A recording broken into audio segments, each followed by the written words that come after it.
The celebration aboard the Crimson Talon would have made any self-respecting space pirate cringe. Captain Vexathor, notorious raider of the Andromeda Arm, stood proudly on his command deck, his scaled crimson skin reflecting the harsh lighting as he raised a glass of fermented plasma.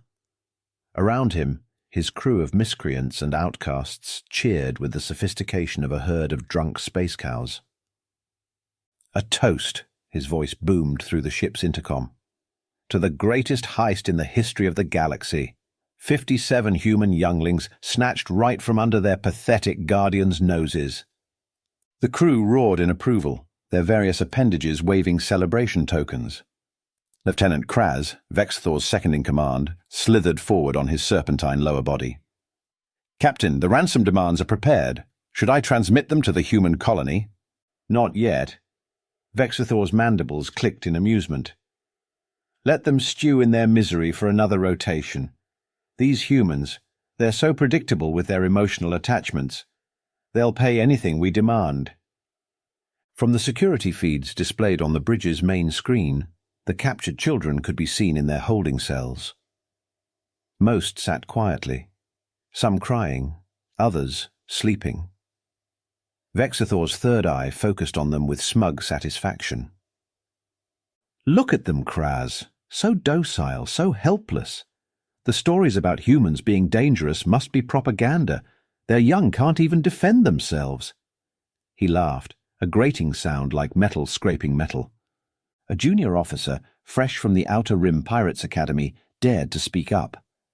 "But Captain, I heard stories about the human military response to—" "Silence." Vexathor's tail whipped around, nearly striking the young officer. "Those are ghost stories told by failed pirates to excuse their incompetence. Humans are soft, their technology primitive compared to ours. Their mighty Earth Defense Force?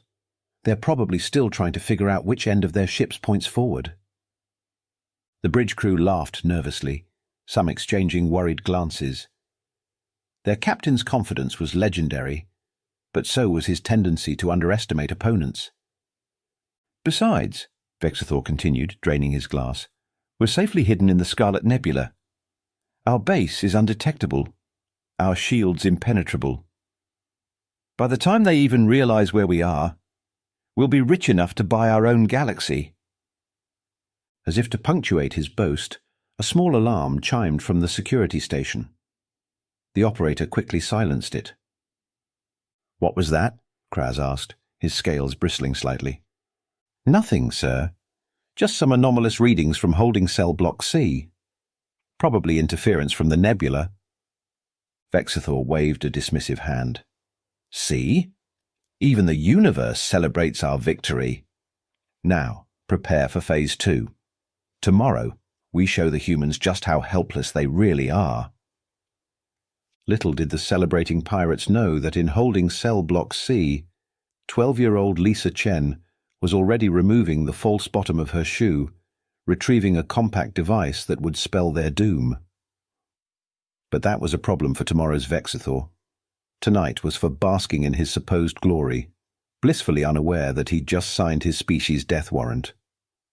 The New Eden colony's emergency response center erupted into controlled chaos exactly 3 minutes after the abduction. Parents weren't crying. They weren't begging.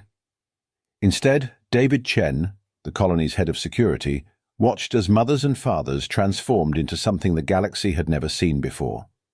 Predators with purpose. "They took our children," his voice cut through the tension-filled room. "They think we'll pay ransom. They're wrong. We'll pay them in blood instead." The assembled parents, many still in their work uniforms, engineers, terraformers, security personnel, nodded grimly. One mother, a former combat medic, was already pulling up colony defense schematics. A father, his mining uniform still dusty, checked his personal arsenal. "Earth Defense Force Command. This is New Eden Colony. Code Black. I repeat, Code Black. 57 children taken. Request immediate military response."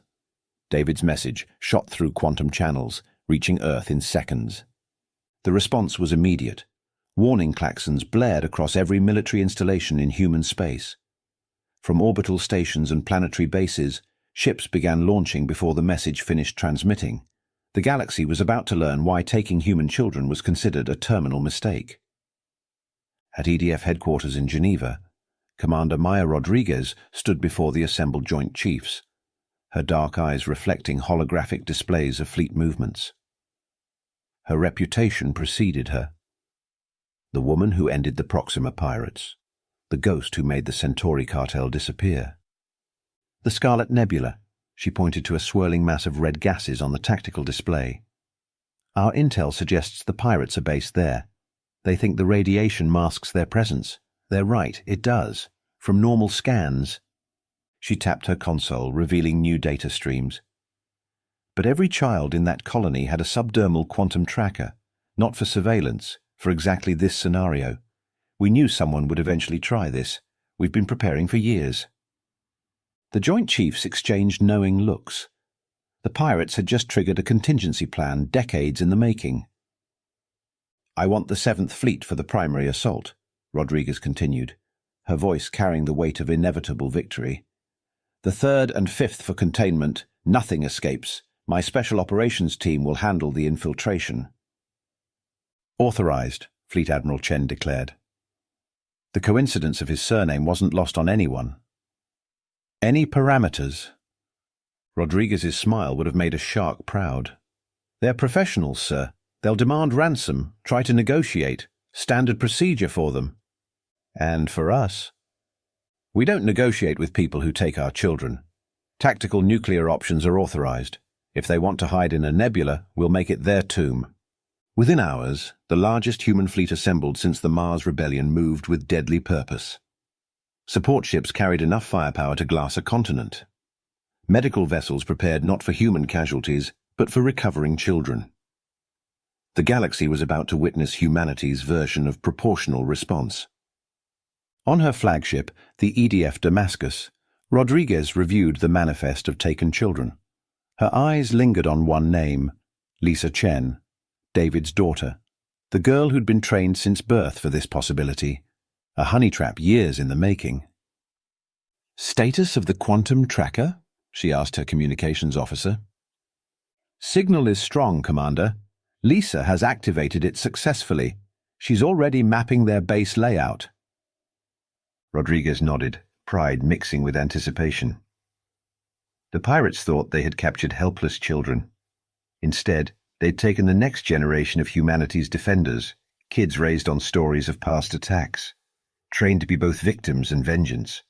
Send word to all ships, she ordered. Operation Mama Bear is now active. Weapons free, no mercy. The Damascus's engines flared to life, leading an armada of retribution toward the Scarlet Nebula. Somewhere in that crimson cloud, Captain Vexathor was about to learn why some species were marked as do not engage in the galactic database. The Scarlet Nebula stretched before the human fleet like a wound in space. Massive clouds of crimson gas swirled and churned, concealing whatever lay within. To most species, it was the perfect hiding place. To humanity's enhanced sensors, it might as well have been clear glass. Multiple contacts, the Damascus's sensor officer called out. 15 small vessels, patrol formation. They're running dark. Commander Rodriguez watched the tactical display, noting the pirates' positioning. Amateur hour. They had arranged their patrol ships in a predictable grid pattern, like pieces on a chessboard. Time to teach them how humans played chess. Launch Ghost Squadron, she ordered. Standard harassment protocol. 6 sleek fighters detached from the Damascus's belly, their stealth systems rendering them nearly invisible. The pilots were hand-picked veterans, each with more combat hours than most alien species had space travel time.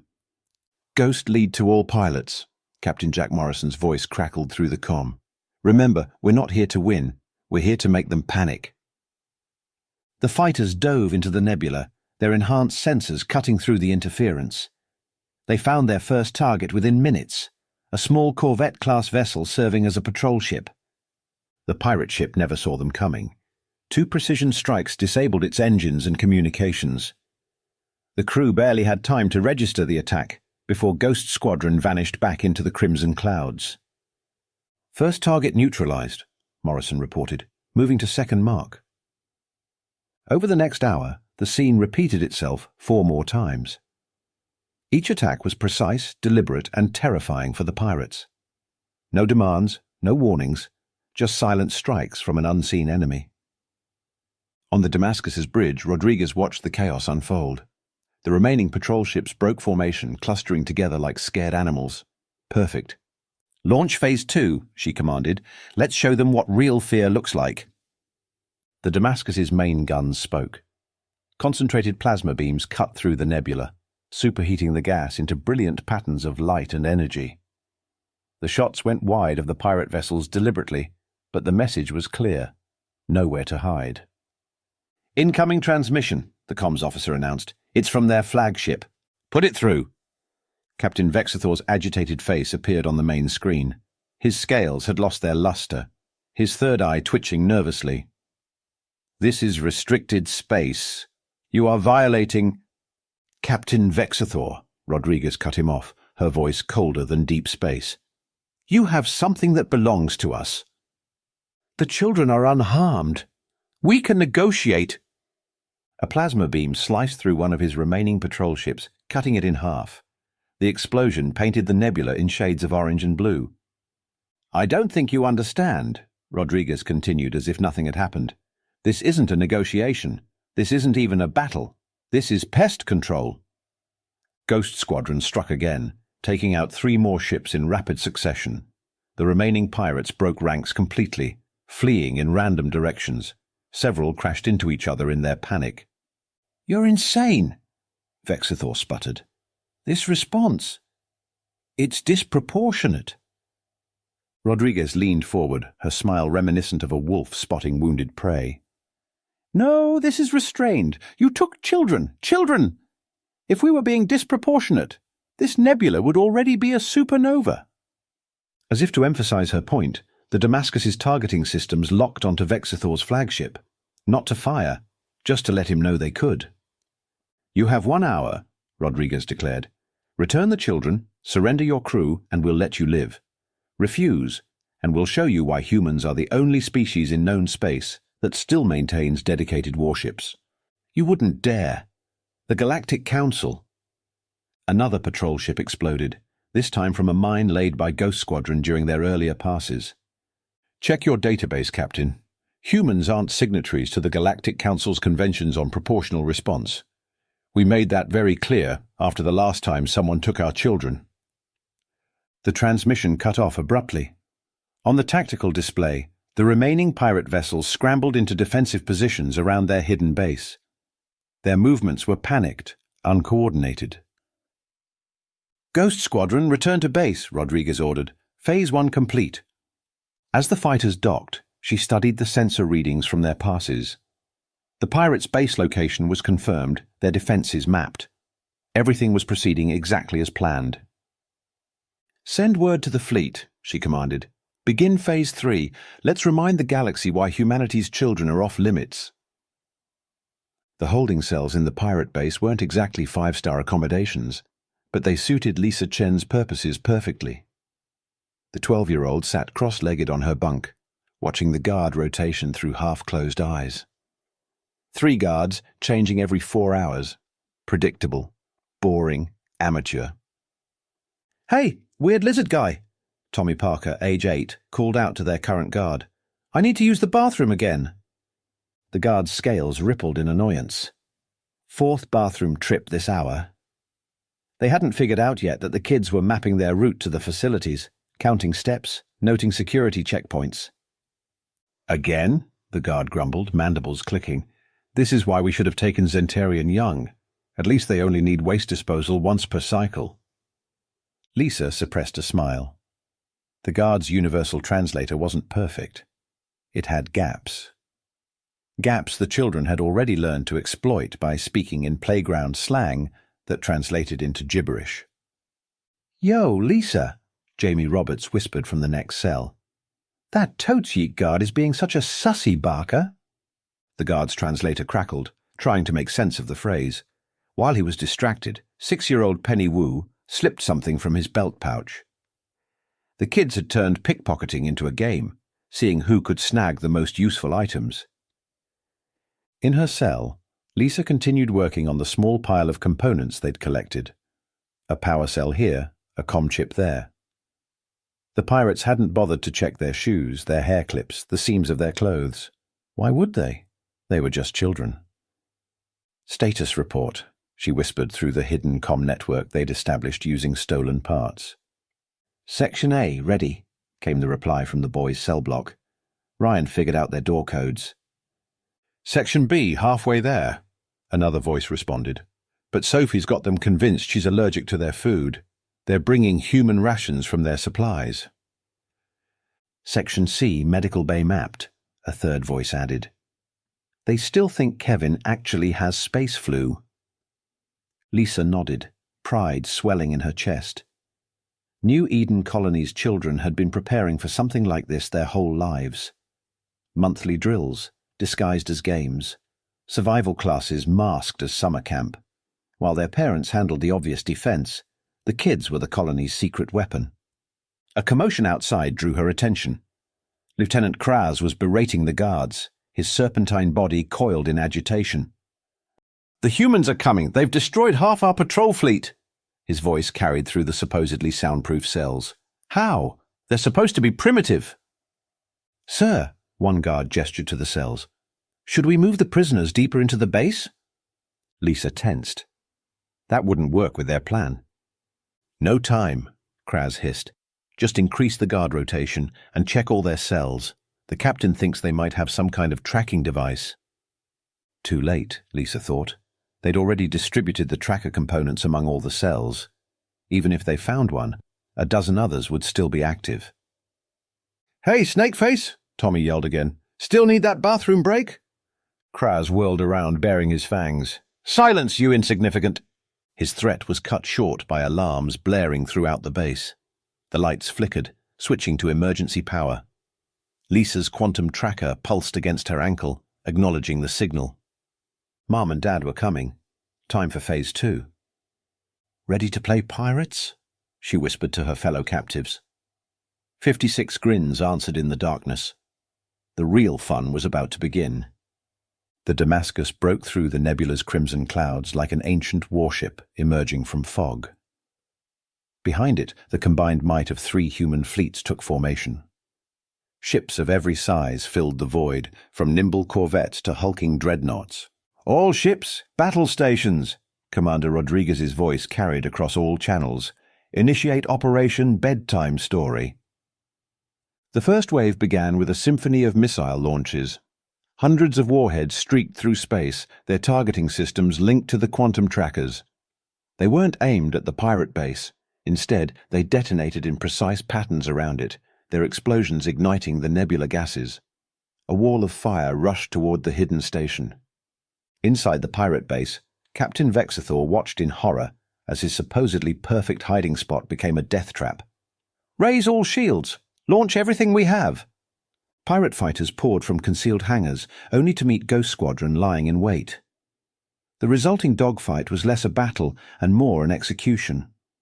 Human pilots, trained since childhood in virtual combat pods, demonstrated why Earth considered fighter combat an art form. "Ground team, you have your window," Rodriguez commanded. From the Damascus's launch bay, 3 sleek dropships detached. Their hulls were painted matte black, absorbing both light and sensor signals. Each carried a team of Special Forces operators, the best humanity had to offer. "Thunder 1 through 3 on approach." Captain Marcus Chen's voice was steady as he led the insertion. "Packages transmitting. Lisa's got them exactly where we want them."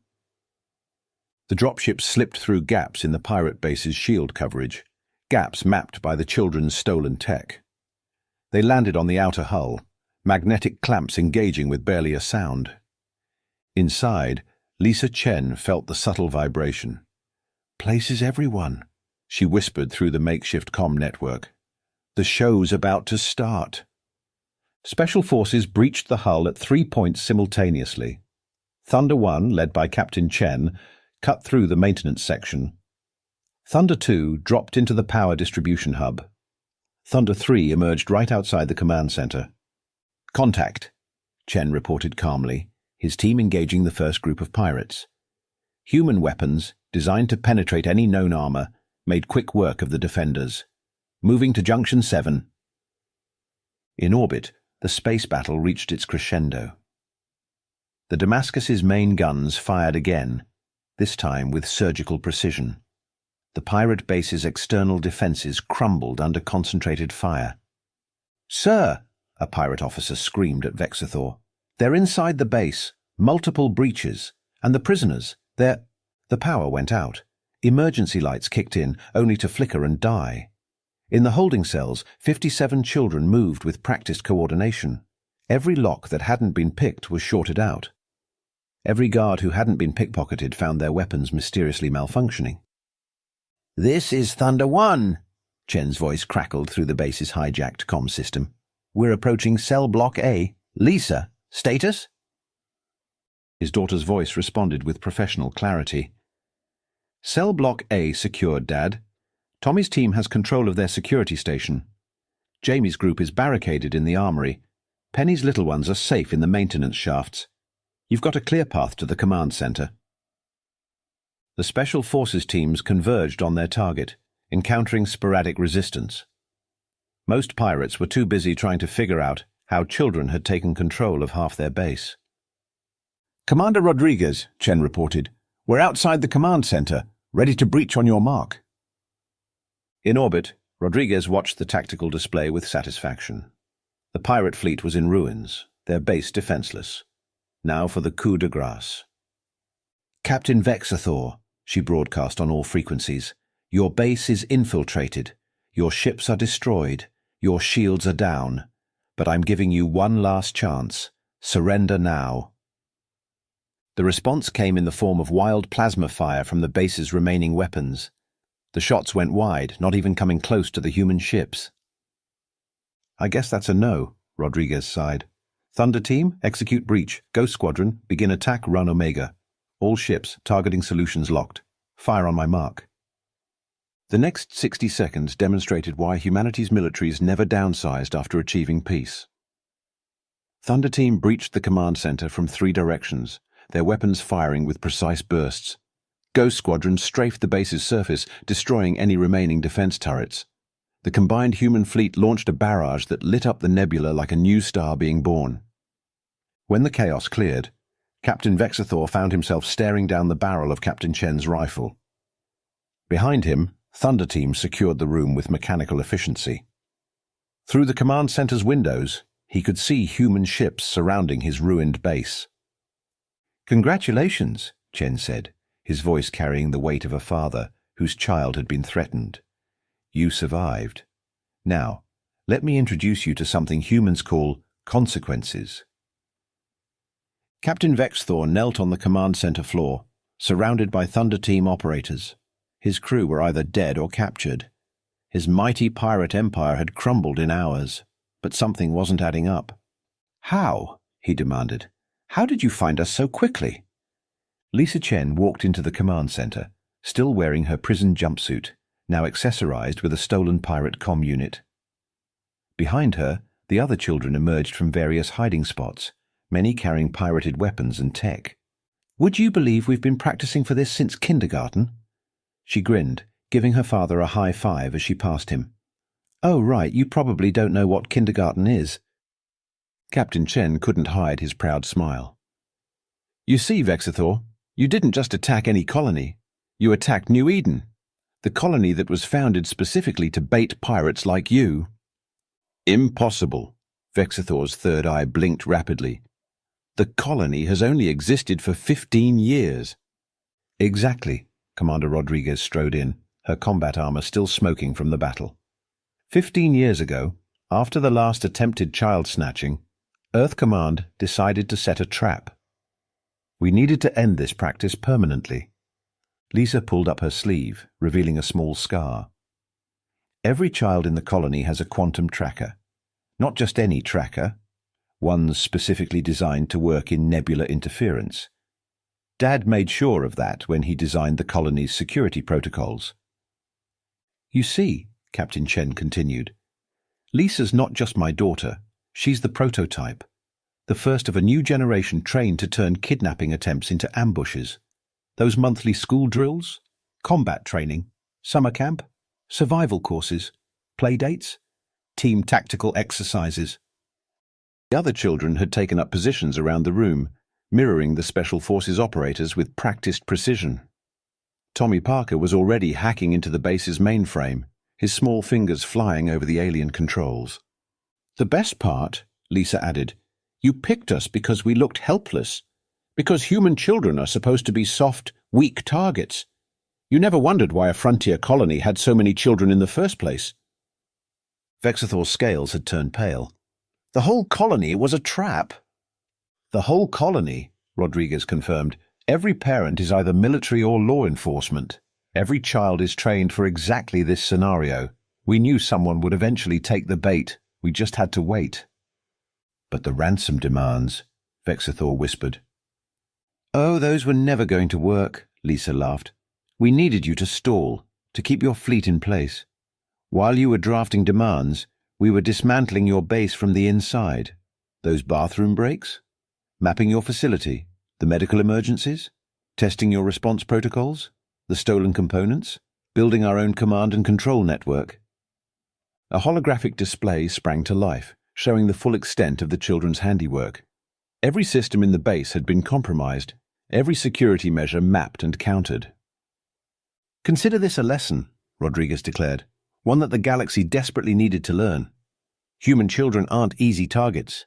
They're not weak or helpless. They're the next generation of humanity's defenders, and you just gave them their final exam." Lisa stepped forward, meeting Vexathor's terrified gaze. "By the way, we all passed with flying colors. Thanks for the practice run."